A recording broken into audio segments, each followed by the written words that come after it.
Now, I've been disconnected from the online sphere for a little bit here, just kind of getting away from the internet and going out and touching grass for the last 2 months. So that's kind of where I've been. And in the last few weeks, it sounds like there's been a little bit of a kerfuffle as Critical Role / Darrington Press, whatever, I'm going to use those two synonymously throughout this video, I'm sure. But as they have released Daggerheart and their community gaming license for people that want to make third-party content for their games. I saw a couple of videos that were giving takes about this license. Really, the one that I think gave the most well-rounded explanation is probably going to be Bob World Builders, so I'll link that down below. But this is my look through this as somebody who has been making content in the TTRPG industry for a decade now, or coming up close on a decade, something like that.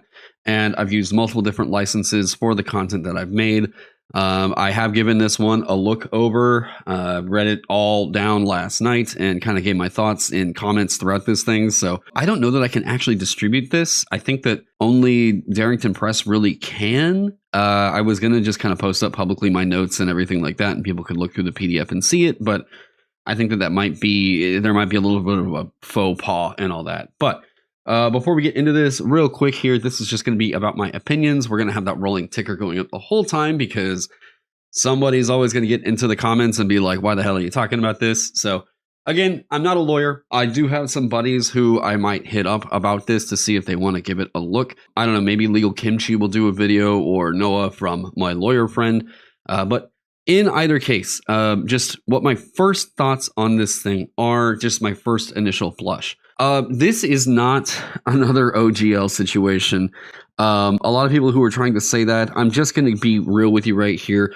The reason why the OGL situation was so bad, more so because of the money-hungry kind of stuff that Wizards of the Coast was trying to do in shaving off more of a percent than what they were already getting off of third-party content from the DMs Guild. And in addition to that, the license was going to become way more restrictive, and it was trying to revoke the ability to use the previous license. So people who had already been operating under that license were going to have to change over to this new license, or there was at the very least confusion about what they would have to do with that. And as such, all this content that people had already previously made, we were under the impression that we're going to have to switch over to this new thing, and now we owe WotC 20% of whatever the hell we make. That was why that was more egregious, and this is something that is being released now before you make content for their game. So we're not stepping into the territory of like that context making this worse, right? I do think that there's some portions of this license that could allow them to potentially exercise and cause a similar situation, but I just don't think that that's really going to be the case, because I think that Darrington Press are at least reasonable people who have experienced what it was like and saw that from experience. So I don't think they're going to be that stupid. So let's talk about this. Instead of reading down an 8-page document, I just want to hit the bullet points of the stuff that I'm like, I think that this is the stuff that you should know, and maybe the kind of stuff that I personally kind of took issue with in this license. But my real overview and initial thoughts on this, I've thought about converting some of my classes over to Daggerheart because it seems like this is going to be a game that people are going to want to play. I've had questions about whether or not I would be converting some of my stuff over to Daggerheart. Just on the first blush of this license, I wouldn't personally be comfortable working under this because I feel that there are some moral clauses in here that I disagree with. I think that this is still pretty vague and confusing at times, and I generally don't want to enter into a kind of a quote-unquote relationship under something quite like this. If you want an example of a license that I think is actually pretty much perfect, it is Shadowdark's Release of Responsibility. I think that Kelsey crafted pretty much the best, like, hey, you guys go out and make the content you want to make, do what you want to do. You just have to say that I didn't make it. Release of responsibility. Boom. There you go. I think that's the best way to actually handle something quite like this. And I think that what they're doing in here kind of goes a bit beyond the let's keep our branding safe kind of a license, and into the territory of why are we enforcing this necessarily? So yeah. All right, so in 1.3 it says licensed content means game rules but not copy paste of rulebook content, mechanics, systems, tool sets, reference cards, and stat blocks. And B, the names and attributes of game characters, settings, locations, monsters, classes, subclasses, and races featured in DRP games. This term excludes all prohibited content, which is defined later on here, right here. Note that this does not include campaign frames in Daggerheart unless explicitly stated. So I'm just really curious about this right here, because whenever you say not a copy paste of rulebook content, I think what they're going to be using is something like a systems reference document that is the content that you can copy paste from. The rulebook content, I think, can be confusing to people because they're going to see some stuff that's in this other separate document that is essentially the brain of the game.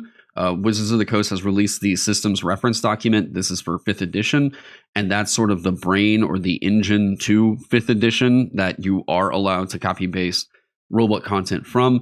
However, one of the things that I always get a little bit about on the OGL is that you weren't able to do stuff like take a feature from Xanthar's Guide to Everything and then put that on a subclass that you would be doing, releasing under the OGL, because that book wasn't actually covered under the SRD. So like there's a little bit of like about that, and I think it can be worrying to some people who think that I just won't be able to use this other book ever. Like, it's very odd. It's totally normal to take a subclass feature and just copy paste it over into a homebrew subclass, because yeah, it's fine. Like if I wanted to take the text of like a spellcasting feature from D&D 5e and put it onto like a rogue, half caster, I want to make sure that that text is still presented somewhere in an SRD. I haven't heard about this really getting exercised legally against any third-party creators, so it could be the kind of thing that WotC has been like, whatever, like, do we really want to fight that? The other thing to note about this is, like, I think some people tend to think that lawyers are going to just be like money-hungry monsters about, if we say that this isn't our license and someone violates it, of course we're going to sue. You guys have to know that any single time that somebody is trying to go after somebody else legally, especially for something like this, this comes at the cost of, can our PR take the hit for what us going after this guy is going to do, right? In the case of Wizards of the Coast, with them going after that one content creator who got a box of Magic the Gathering cards and sending the Pinkertons after them, the reason why that was such a huge public blunder is because, well, they didn't really weigh that opportunity cost very well. And they wound up going after a guy who, honestly, it was WotC's fuck up, and they should have just been like, oops, well, it got out, here we go. And they could have made it a fun thing, and instead they decided to get litigious. If Darrington Press were to get litigious in that kind of a situation, it would do a lot of brand damage. Yeah. So, note that this does not include campaign frames in Daggerheart unless it's explicitly stated. Okay, one of the things I would be worried about this right here is there's a type of product out there I mentioned on here. Will this include supplements that condense campaign frames into a quick reference, such as the D&D campaign companions of Wyatt Troll? One of the really popular products that's over on the DMs Guild are these campaign companions made by guys like Wyatt Troll that they will go through and read the entire book and present a sort of like Cliff Notes kind of a version of the campaign like book, in order for you to have at the table and just kind of quickly reference things instead of having to go through this whole big chunky book. What this does is sometimes it'll take a stat block that is presented later in the book and move it up a bit earlier in some of the notes for like, hey, this is a scripted combat. So here's your quick reference right here. Sometimes it's making mentions of certain NPCs that are in areas that the books don't do a great job of always bringing up, hey, there's where this, NPC is. This is really helpful in campaigns like Curse of Strahd, where there's all kinds of NPCs to keep track of in this thing, and the book doesn't do a great job of telling you where they are in the book. I really do like these campaign companions. I think they are a great little format, but I do think that this would be a little bit worrying to some creators who think that maybe this could restrict something like that. DRP published content means content released by DRP or its related companies, Critical Role Productions LLC and Gilmore's Glorious Goods LLC, together the related companies. And any published works, print and digital, including without limitation, in promotional material or in video, audio, or audio-visual media, for example, podcast streams, on streaming sites such as Twitch, YouTube videos, and television episodes. On my first blush, I did raise a little bit of a concern about this that I think that they address later on. What I said in here, Wizards of the Coast allows their artwork to be used for digital video productions, such as live streams, and I'm worried that this would limit people's ability to do that with Darrington Press assets, in which case I'm wondering how this affects using their artwork for thumbnails. They do talk about this directly later on in the document, so that concern is basically squashed. I do think that it would probably be worth some kind of a clarification, or at least a little bit of a reminder in here. See something down below, which addresses things like the use of their art assets in YouTube thumbnails. 1.5 prohibited content. This is another aspect of this that I think some people got a bit worried about that I don't think is necessarily totally here to, freak you out.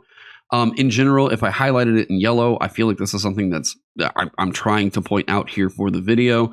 If it's in green, this is most likely I expect this to be here. I expect this to be covered. If it's in red, I probably have an issue with it that I marked down in a comment. If it's gray, I'm a bit confused as to maybe why it's in here or what the purpose of it really is. Maybe I think that it's also a bit vague. So those are the only 4 colors I use throughout this thing. So 1.5, prohibited content means all of the following published or used in connection with the DRP game or DRP or its related companies generally, unless such content is expressly addressed elsewhere in this license. I think I wrote a shorthand version of this. Yeah, if it's made for our games, you must be aware that the items listed here are not allowed for you to use. Here you go. A, trademarks. Yep, I expect that to be here. They've got to protect their identity. Logos. Exact same reason right there. Trade dress. This is something that always irks me. Trade dress is what we're talking about here is the general look of the books, right? For D&D 5e, if you're going to make a supplement for D&D and you use let's talk 2014, right? So we're talking about the body text being Book Mania. We're talking about the headers being Mrs. Eves, and then the sans serif fonts are going to be Scala Sans. There's a couple other fonts in there as well, but generally that is the look of a D&D book. This might also include the different colors that they use for the books, that kind of burgundy look, even the parchment could be considered part of the trade dress, I guess you could say. However, in this industry, people seem to be really particular about the books having a very a specific kind of a look. And for them not to define what they consider to be the trade dress here, this is a bit vague.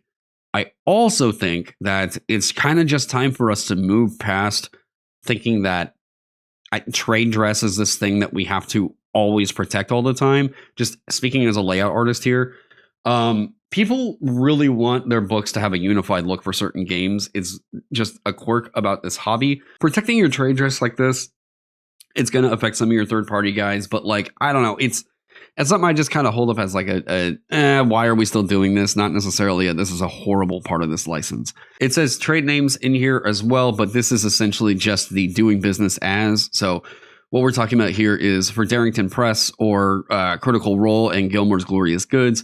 These are some of their different subsidiaries, right? Actual businesses. If you were trying to make yourself appear to be Darrington Press or Critical Role or Gilmore's Glorious Goods, you can see why they would probably take issue with that. And yes, I do think that should be in here, but this should probably be a bit better defined somewhere in the document. Service marks, again, look, if you're trying to duplicate service marks, these are more than just logos. We're talking about also the use of Critical Role as a logo on your book, right? So if you were trying to do this, what you're doing is wrong and you know it. In order for you to rip this off, you most definitely know that you're doing something wrong there. This whole B section here essentially just covers videos, trailers, audio sounds, music, video games. I mean, this is basically media right here. Although I do wonder, does this cover stage plays? Ooh, wait, could we make a stage play of Darrington Press stuff? Watch if that's in here next time. That'd be so funny. Not that I'm genuinely interested in that. But basically, just kind of condensing this down, this appears to mean that you can't use these assets in content you make under the CGL, rather than content that doesn't require the CGL, such as YouTube videos that aren't just re-uploads of Darrington Press content. I believe this might be argued to say you can't post reaction videos to Darrington Press's releases, so that's worth looking into. If they released a video and I was to do a reaction to it on YouTube, YouTube mostly seems to cover that under fair use guidelines and everything, especially if it's transformative. and you're not just re-uploading it, right? If I were just to download a video from Critical Role's like channel and upload it to my channel, that would probably be in violation of this right here. Although I don't know that I would say that the video itself would be a part, something I would need to release under this license. I don't know. It's odd. See the exact text of manuals, guides, handbooks, campaign frames, and rulebooks. I highlighted this in gray. This is just too vague. The term exact text is extremely vague because it does not indicate how much text qualifies here. Could I make a rogue subclass that gets a feature granted to a mage, or does that mean I copied the feature's exact text? It's just strange, and it doesn't really let you know what you could use. However, like, again, if somebody goes over to this, whatever the SRD is that they're going to release, and then uses the text that's in there, it's a bit confusing. I guess as a guideline, I would say if it's in that document, you should most likely feel comfortable using it. Again, I'm not a lawyer. I don't think Critical Role is going to come after you, but at the same time, please don't loop me into your lawsuit if it happens. What I'm looking at here, though, I think that this could be better defined. I think if they say the exact text of manuals, guides, handbooks, and someone goes, well, wait, but this other thing that appears in this other document says that I could use it, but then you say in this other document over here that I can't use it, and so one of them has to supersede the other, and yeah. What this says here, DRP published content unless such content is explicitly identified in writing by DRP as being public game content. Now, here's where we're going to get into what is their SRD, right? This is all stuff I'd expect to be here. I'm not really worried about this whatsoever. All this stuff in C and B is stuff that I'm like, maybe they could be a bit more direct about this, because I do feel like this is still a bit vague. But generally, regarding everything else, this is not the kind of stuff that we react to online and go, holy shit, this is super egregious. This is the most horrific thing ever about this license. Never use it. Never, never, never. This is all basically what we expect. Public game content means licensed content and any additional content that is explicitly and clearly identified in writing by DRP as public game content, but specifically includes all prohibited content. Currently, in addition to licensed content, DRP offers the following as public game content: Daggerheart System Reference Document, here we go, here's your SRD, and Candela Obscura. So why I put this in gray, I said think of this as the ability to use the systems reference document of D&D 5e. This would all be significantly less vague if Part C of 1.5 is better defined, the exact text of manuals, guides, handbooks, and all that. Now, again, they could better define this. I think that something should say in here specifically, like the ability to use this supersedes what this says right here in 1.5C. If it's published under like public game content and the systems reference document, it doesn't matter whether or not it has appeared in a manual or campaign frame or anything quite like that. Yeah, just to make it more easy to understand for people who aren't used to reading stuff like this. Adaptive content, this is essentially saying, this is defining a term for what is essentially third-party content. Stuff that uses their SRD for either of these games. We're used to that. That's the realm that I exist in. This is third-party homebrew content. 1.8, defining the term share, means to provide the content publicly by any means. I think most reasonable people know what share means. But it's just a part in here I thought was kind of funny. And I think most people know what public means too. But permitted formats. So this is where we're going to get into where I have some issues with this license. It means a physical print and digital print formats in the form of supplements, manuals, books, stories, novels, and cards. This is all stuff that we expect to see here. I thought it was interesting that we saw stories, novels covered here. Live streaming and video on sites such as Twitch TV, YouTube, and TikTok. This is, again, stuff that we expect to see here. Different podcasts. And D, virtual tabletop platforms that are expressly approved by DRP and listed in section 1.9.1 below. This term excludes, without limitation, film, television, video games, and other audiovisual medium not expressly permitted. I'm going to say right here, covering that, like, you can't make a video game using our game engine is a bit odd. It feels like you're shooting yourself in the foot more than you're shooting other people here. I just said we expect to see something like this, but also, like, why not allow video games to be made using your system core if you make it clear that they were all developed using the system core and you all developed that system core. This just feels like cutting off a potentially free Baldur's Gate 3 for your brand, especially if you believe in the strength of the system and somebody decides to come along and make a video game that you don't have to spend the money developing or anything like that. I personally just think it's kind of a dumb move to go like, you can't make a video game using our thing. Like, you just can't do it. No. If some indie guy comes along and told me that, like, hey, I really want to make a video game using Vagabond, is that cool? I'm going to be like 110 fucking %. Please do it. I'm going to be down for that. As far as like film, television, sure, whatever. But like, God, this feels like you're cutting off some free promotion here. Now let's talk about 1.9.1 whitelisted virtual tabletop platforms. You guys you should remove this. You should just remove this. This is just, I don't know how you're going to arbitrate this. And if you do try to legally enforce this, it's going to make you look like assholes. So you can share public game content and adaptive content on the approved VTT platforms. This, as of right now, only includes Roll20, Demiplane, and Foundry. So nothing on Alchemy. I really prefer actually Alchemy for more narrative heavy games because I just think that the look of the entire UI is way vastly better. As far as tactical games, there's still a lot left to be desired, but I think that Alchemy for games like Vaesen is it's like you can't beat that experience. Nothing's available on Owlbear Rodeo, but I don't really think that people are using Owlbear Rodeo for handling a lot of the system rule sets or anything quite like that. This is just something to make note of here. I don't know why they're saying that they need to approve the VTTs that can use Darrington Press's stuff if they're worried about a module getting out for Daggerheart or something like that they did not approve of. I don't know. I'm trying to think of why this is here, and I think it's a bit silly to try and like say that you can only post to these approved virtual tabletop platforms. If they try to go after somebody for posting on one that isn't there, that isn't in this whitelisted VTT, I think that's going to be a really weird and stupid headache. It's probably going to earn them a couple of YouTube, extreme reaction kind of style videos and people saying, oh, the fucking whatever. I don't know. I don't think that this is really going to help out their brand for them to try and go after somebody for posting something up to a VTT that was not on this approved list. The license shouldn't just help out your consumers. It shouldn't just help out the people who want to make content for your game. It should also help you out. And I don't think that this is doing you any favors. Sharing on any other VTT is prohibited unless separately approved in writing by DRP. DRP reserves the right to add or remove VTT platforms from this list at any time. Woo, that is rough.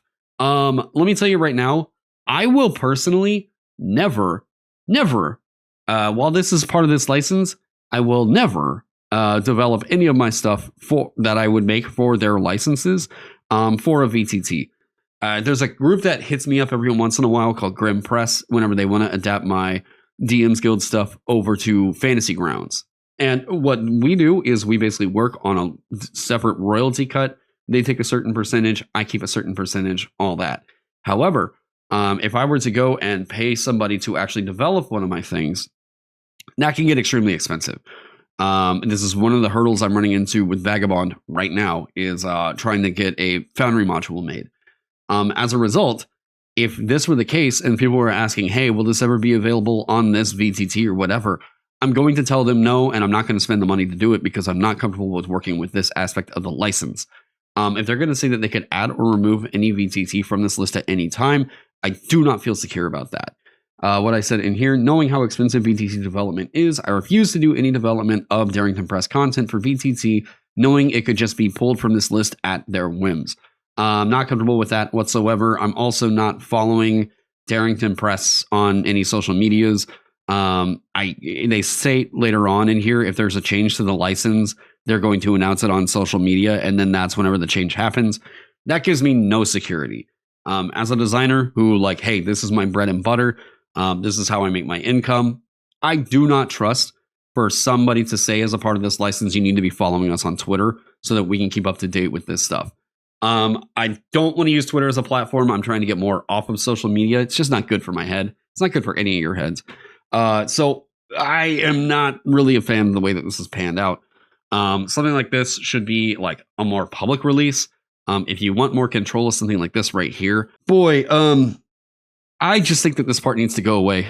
I think this whole whitelisted virtual tabletop platforms thing is just, this is silly. I don't get why this is here. I feel like I should expand on that somehow, but I'm not really entirely sure how. Basically, all I really know to say is this portion right here is just, I don't know. I think that this is just ridiculous. 1.9.2 playtest materials. Okay, so the issue that I take with this right here is the fact that they've said for playtest materials, no commercial products are permitted in any format, regardless of whether it is a permitted format identified above or some other format. For example, you can live stream gameplay from playtest materials for free, but you cannot sell written content such as supplements or novels adapted from playtest materials. Okay, so I get why this is here. Okay, what this clause right here is essentially stating is that if we release something like, let's say, I'm going to use the D&D terms again, an Unearthed Arcana, all right, and they show you some playtest materials, and then let's say, like we know with some of the Unearthed Arcana stuff, that there's content that gets in there that does not make it into the game. Now, in the past, we've had a lot of supplements get made where people just basically go, okay, well, they didn't publish this, so as a result, I'd like to kind of do my take on it and make it still available to people, right? If you were doing something like this and you released it as a paid product or in a paid product, I don't like the idea that they would just kind of come in here and like slap your hand and go like, nope. I think if you tried to enforce something like that, you're going to look like an asshole. This is Darrington Press. If you guys tried to get litigious over the fact that somebody took content that you were not making and developed it further into something that was their own, and you went after them for that because maybe it used a similar or the same name, I think that this is going to be a bit irk for your brand. Yeah, I'm just not a huge fan of this right here. If, like, let's say that they were going to release a class, this person really liked it, and they decided not to release it for whatever reason. And then that person went over and made that class into their own separate supplement, and then Darrington Press there and went after that person. That's going to look bad on their brand. All right, scope, license. This is subject to the terms and conditions of this license. DRP grants you a worldwide, royalty-free, non-transferable, non-exclusive license to exercise the following license rights: reproduce and share the public game content in whole or in part, and B, produce, reproduce, and share and sell adaptive content using the public game content solely in the permitted formats, and as further limited for playtest materials as specified in section 1.9. Personally, the way that I'm kind of looking at this is, if you remember operating under the Open Game License version 1.0, not 1.1, that's very important distinction here. If you remember making stuff in like 2020 under the OGL, that's kind of what this feels like to me. If I remember right, it says royalty-free, non-transferable, non-exclusive license to exercise the following license rights. This is giving you the ability under this license to use the stuff that is in what is there, SRD. There we go. Now, no downstream restrictions. You may not impose any additional or different terms or conditions on the public game content you share or on the public game content that is contained in adaptive content in the event that you decide to grant a license in the adaptive content. I'm not exactly sure what this means, but the way that I read it and kind of, I guess my thought here was that, are they not allowing you to copyright your own content? And if that's the case, I think that this is dog shit. And I wouldn't use this license almost solely based off of this right here. And in fact, this almost completely kills my creative desire to work for any other systems.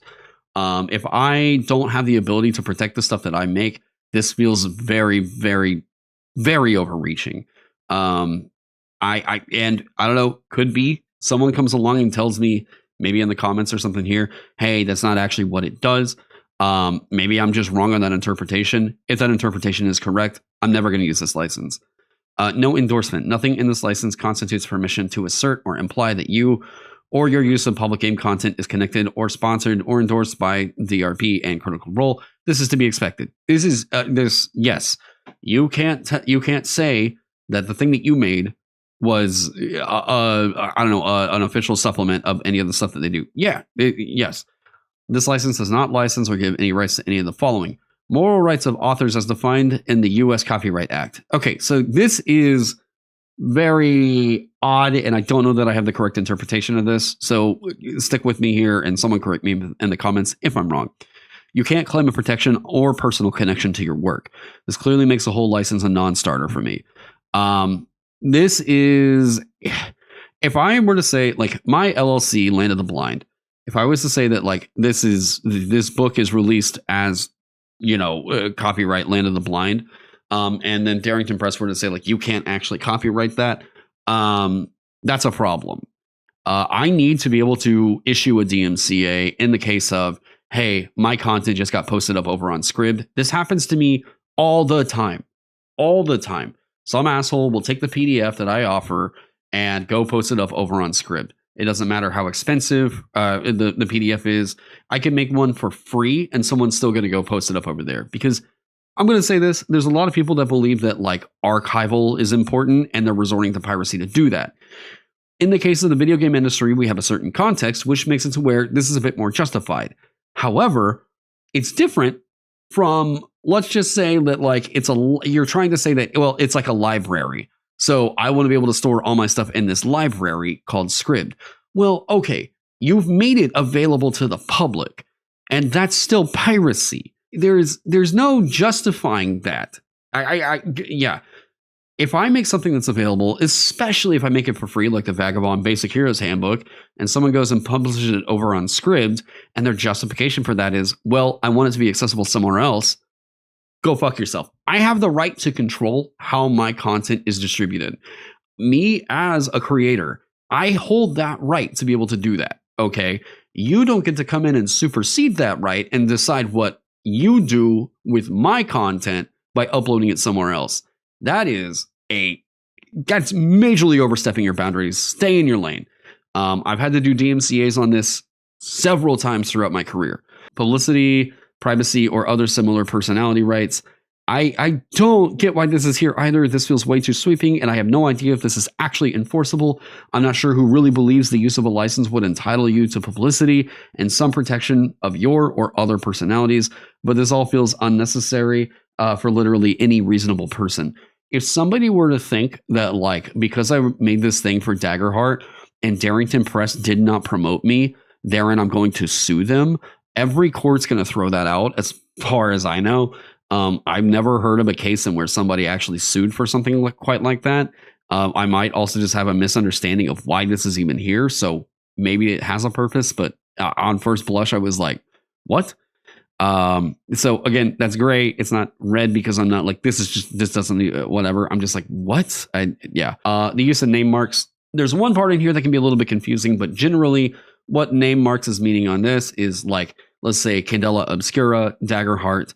But I think that what they also mean with this is it's more than just the name itself. It's specifically about how the name is stylized, but that's just my first read on it. I think that that's all fine, and that is to be expected. I mean, even Wizards of the Coast goes so far as to making a custom, like, font for Dungeons and Dragons that is different from the Modesto font that a lot of us use for our covers. The A is stylized, and I think there's a couple other tweaks to it, but yeah. But the name marks that are in here, name marks cannot be used in the title of a work or a chapter title, and name marks cannot appear on the front cover of any work. C, name marks must include compatible, adjacent to it, and marketing and descriptive text. They have a logo, or a couple different logos. Yes, right in here that they have allowed for use. However, it's just really weird to include, like, name marks cannot appear on the front cover of any book, because I know that this is going to cause confusion. Potential conflict if you allow for a logo that uses name marks to be placed on your covers. So in the case of, I believe it was Daggerheart, there's very few of the, like, compatibility logos that actually include Daggerheart, and I don't think that they actually include it in the font that they designed for the logo. I think the same can be said for Candela Obscura as well. But this could be potentially confusing because I think some people might see this right up here or, like, on the cover or something and think that, oh, well, wait, but this name mark, this logo down here has it on there, so I can't use that. This can just be a little bit confusing. Maybe if you declare right here, name marks cannot appear on the front of any front cover of any work except in the case of the compatibility logos. That might be more helpful right there. Ownership, we'll skip over that right there. Attribution, non-commercial. This is all to be expected. There's nothing egregious about this right here.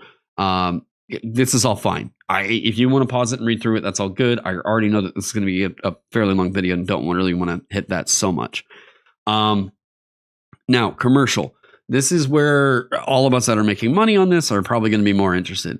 If you share any public game content or adaptive content commercially in exchange for compensation, in addition to complying with sections 4.1a to e above, you agree to include the following additional information.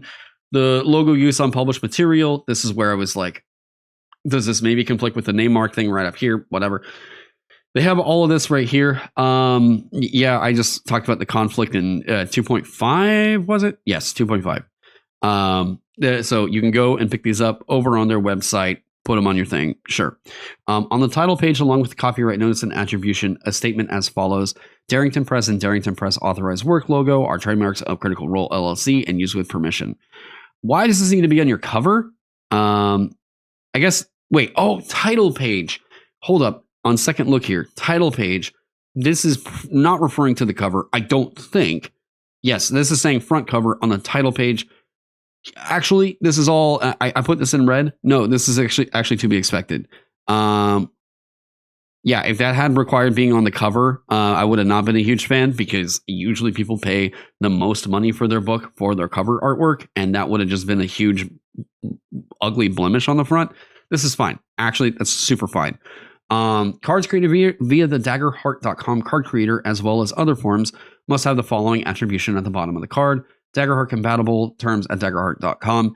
Having actually seen this in operation and seeing their card maker like on their website, this is all not just totally fine. I'm actually really happy to see how they did define this and use it on the card. It's super fine. Well, I'm not used to this format here with cards for a TTRPG, but like I thought the development of the web tool was really cool. That's sick. G, if audio/video work on the material, the copyright and attribution must be visible for a time or read in its entirety. If images are used, such as thumbnails, the logo as described in 4.2.f 1 to 11 must be used. Wow, this is way too sweeping. If this affects live streams and YouTube videos, this is just silly and you are straight up going to do brand damage trying to enforce this. You could scare somebody, or like if you're trying to say that like you can't do this right here because this is a part of our license and they go on ahead and do it, you are now presented with the choice of either let's go after this guy and look really petty, or you let it go and then people are going to be like, they don't enforce that shit anyways. Why is this here? I don't know why this is here.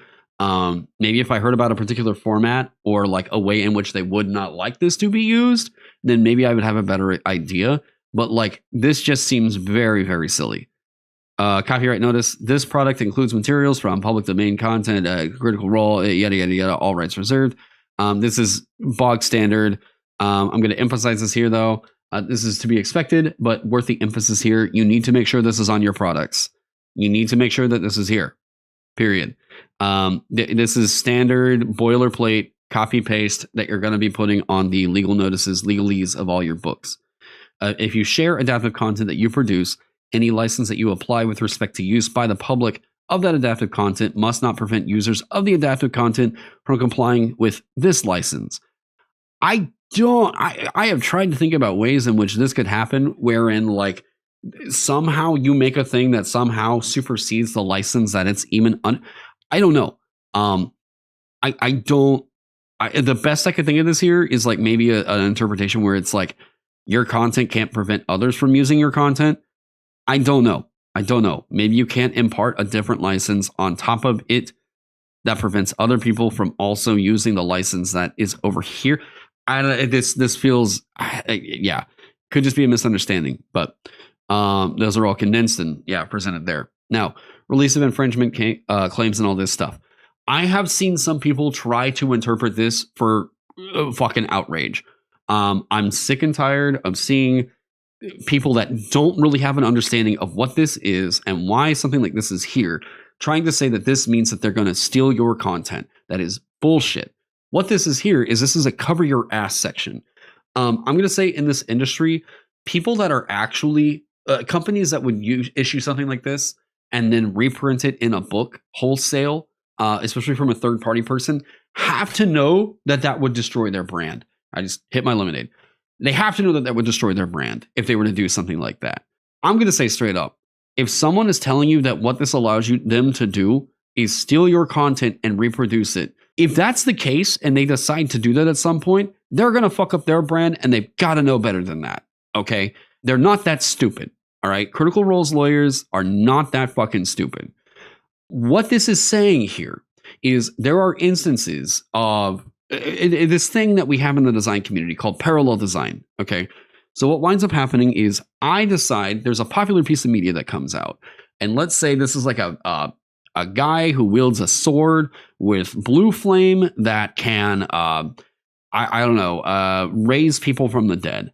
And I'm just like, there's something about this character that really clicks with me. And I decide to make it as an archetype for a fighter subclass for D&D 5e.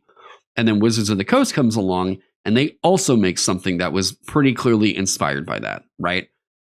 Recently, in the case of the Scion, there was the Metamorph subclass, which we on the live stream identified as being based off of Prototype. In that case, if somebody else had written a Parasite inspired thing and was like, Wizards of the Coast just ripped me off.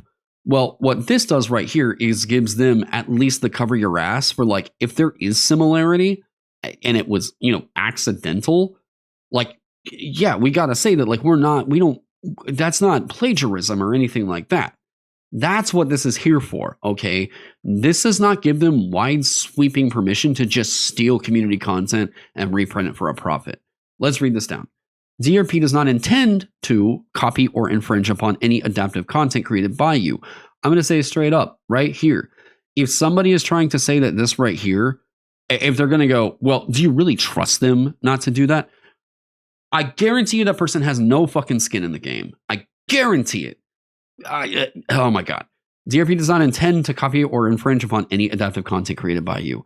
They are so busy doing so much other shit. I promise they're not sorting through the list of homebrew content for Daggerheart trying to find some other shit to put into a book. That's just not what happens. However, because of the possibility that DRP may independently develop or publish materials that are similar to adaptive content created by third parties, in exchange for allowing you to exercise the license right within this document, you hereby waive and release any and all claims, demands, or causes of action that you may now have or may in the future have against DRP for infringement, misappropriation, or other violation of rights in or to any adaptive content, except to the extent that DRP has copied such adaptive content in its entirety and without modification. Boom!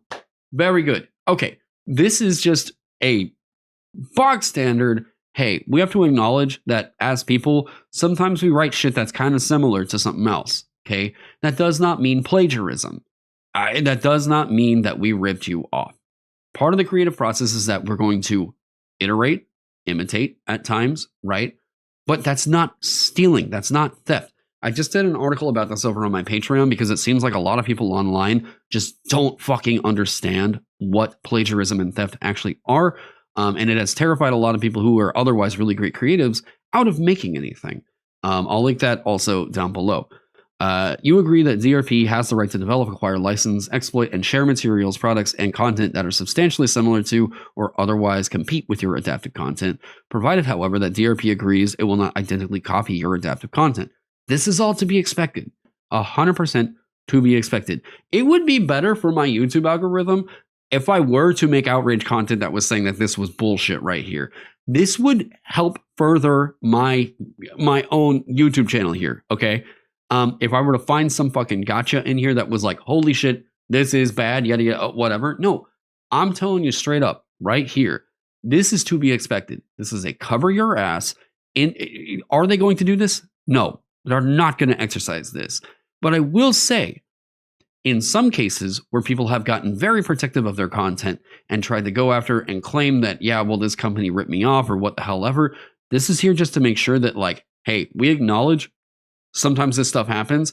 Instead of us having to deal with the headache of trying to arbitrate that every single time, we need to just say straight up, we're going to say, if you're going to make content for our game and it's similar to something that we wind up making later on down the line, you got to keep shut the fuck up about it, because like we need the ability to keep making for this game, and I promise you we're not going through and swiping your shit. 5.2, 5.3, 5.4, and 5.5. This is all pretty standard legalese that we see in licenses like this. I won't be going through it all in entirety. 6, this is more of the legalese, but I do want to make mention of a couple things in here. We expect all this to be in here. You will not state, suggest, or imply that your adaptive content is endorsed or sponsored by or associated with DRP, except that you will include any attribution statement required by this license. Yes, be aware that you need to do that. 6.5, you will not exercise the license rights in a way that is bigoted, discriminatory, prejudiced to any real-world groups, illegal, obscene, or harassing, as determined by DRP in its sole discretion. Look, I don't want hateful content getting made, but I can't control that, okay? I can't control that. We ran into a situation like this a couple years ago whenever Wizards of the Coast tried to go after that new TSR that Ernie Gygax tried to make. In that, there was a bunch of racist content that was in this new Star Frontiers thing that they were trying to make, and it was pretty blatantly racist. But Wizards of the Coast took them to court and said that they were doing, if I remember right, brand damage over the content that was in there, and that it was violating their trademark and all this other shit. That is a gross oversimplification of that matter, but essentially that is like the cliff notes. Okay, Wizards of the Coast lost that lawsuit. Whenever you're going after somebody for like they're making bigoted content, it's very rare that we actually see something like this fought successfully in court. Okay, what I say in here, I understand and agree with why you would want to do this, but you can't enforce it. WotC tried this and lost. The problem is you have to prove that the material is bigoted, discriminatory, or prejudiced in court. If it's just at Darrington Press's discretion, no one should use this license because there's no telling what you all find objectionable. If it were based off of the stuff that I was reading in Candela Obscura, I would never work with you guys, because it seems that not even Darrington Press could agree what they found objectionable about game mechanics that they were putting in about like disabilities.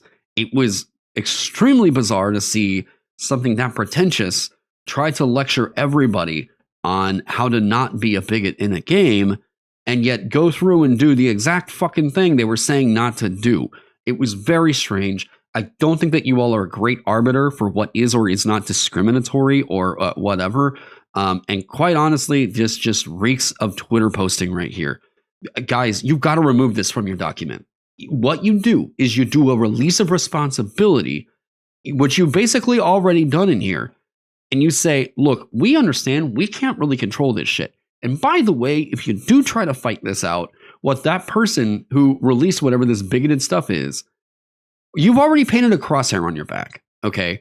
And what this is going to do is somebody is going to intentionally write something that is bigoted, discriminatory, or prejudiced, release it, and tell you, come fight me over it. They're going to do it. And then if you fight it, you're giving them free press. Because other people on YouTube that are here trying to like make the drama slop are gonna fucking capitalize on it and go, look at what the woke ass like the Darrington Press are doing to this creator over here, trying to say that they take this. This is a never-ending cycle of outrage that this portion right here will not fix. This does not protect you from that. You guys are gonna look silly if you try to enforce this. I don't think that this is going to work out for you. In some ways, I kind of look at this as I don't think that they actually understand or have fought this out in any circumstance. I don't trust this, because if they're just going to say, well, we just think that you are obscene. If there's some people on their design team that just suddenly go, I don't like the way that this person posts over on Twitter. I think that they're an asshole. I think that they've harassed people. As a result, we just need to ban all of their content. I won't work with Darrington Press's license because of this clause right here. I don't want to make bigoted, discriminatory, prejudiced, or whatever content. I don't want to. But I don't trust them as an arbiter. I don't trust you guys to set your own discretion for whatever you feel is appropriate or not. No, I will not work with you. You will not exercise the license right in a way that could violate or infringe the intellectual property rights of DRP or any third party. This is important to know. if you're thinking about making your anime adaptation of something like, I don't know, Naruto for fucking Daggerheart, guys, you can't just start in on something like that. You have to get a license from that individual, like the property owner of that IP as well. That's, yeah.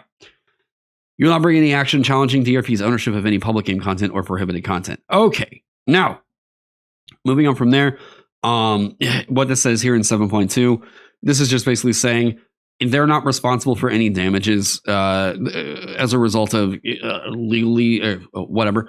If you get taken to court over your thing and then someone tries to say that, like, well, Darrington Press is also responsible here in some case, they just go, okay, well, the most we're ever going to pay out on any lawsuit is going to be $1,000. If for whatever reason you discover a way that they are somehow responsible, they're going to go, all right, well, the license is saying we're only in this for $1,000. So, like, get out of here. Indemnification. Now, this is interesting because, like, they're also saying in here, you agree to defend, identify, and hold DRP and its owners, officers, directors, employees, assigns, agents, affiliates, and representatives harmless from and against any liability, claims, actions, demands, and damages, including attorneys' fees and costs arising from or relating to A, your exercise of the license rights, B, use or sharing of any public game content or adaptive content, C, breach or alleged breach of your representations and warranties herein, and D, your negligence or willful misconduct. God, this is a lot to really say. They're not on the hook, and boy, if you make them have to go to court, they're most likely going to be telling you you're footing the bill for their lawyers. So be really careful about what you decide to make and whose rights it might violate there. So the terms and indemnification, I think that this is mostly all, like, from the rest of here on, I think this is all basically to be expected from what I remember. I don't, there's a couple different clauses in here that make this a non-starter for me. This isn't like playtest material or anything quite like that. We shouldn't treat it like playtest material. This is released as a license for how, you know, people should be, I guess, going forth with Critical Role's content or whatever. If you want to be a third-party creator, there's at least the stuff that stuck out to me as red flags. I think that there's things in here that should be clarified a bit further, things in here that should just straight up be removed because maybe I don't know why they're in here. Maybe I don't. I gave my explanations for the things that I think need to be removed. This right here, you guys are not really great at assigning, being the objective judges for what is or is not acceptable. Straight up, I've seen you guys in Candela Obscura even flub it yourselves, and this feels extremely pretentious. Remove this and you sound like way less of assholes than what this is. Yeah, I don't think the bigoted content should get made. I don't want it out there. It's going to get made either way, and especially whenever you do something like this is poking a bear. This is asking somebody to make bigoted content to just have you fucking try it. I don't think that this is ever held up in court. I don't know. Maybe someone in the comments can correct me if I'm wrong on that. I just know that most recently we saw it absolutely blow up in Wizards of the Coast face. Yeah, that's kind of about it for this. And some people were asking about my opinions on this contract. In short, I wouldn't use it because, oh man, there's a couple different reasons. I hope that this has been helpful and informative. You all let me know what you think about it down in the comment section below. Again, I'm not doing this whole thing. Like, if you start posting up that, like, hey, it's just a bunch of woke ass, whatever stupid stuff, then, like, I'm going to just delete your comment because, like, it's just, that's fucking soup brain shit you're just typing in the comments. It's not helpful to the discussion. And, like, honestly, you just look like an asshole. There's some other stuff in here that I think could be clarified a bit more, but yeah. In general, my advice would be to not use this license. Although if you do decide to use it, definitely don't develop for VTT. I don't trust the security of this right here. I don't feel secure in doing that. I think that some portions of this are just silly and a bit overreaching, but yeah, that's just my thoughts. So yeah, anyways, huge shout out to my Patreon sponsors. Thank you all for helping me keep the lights on around here and coffee in my blood. You all are absolute heroes. And hey, subscribe if you haven't already. Do the like, all that other stuff. Hope you all are staying safe, staying healthy, and I'll see you in the next one.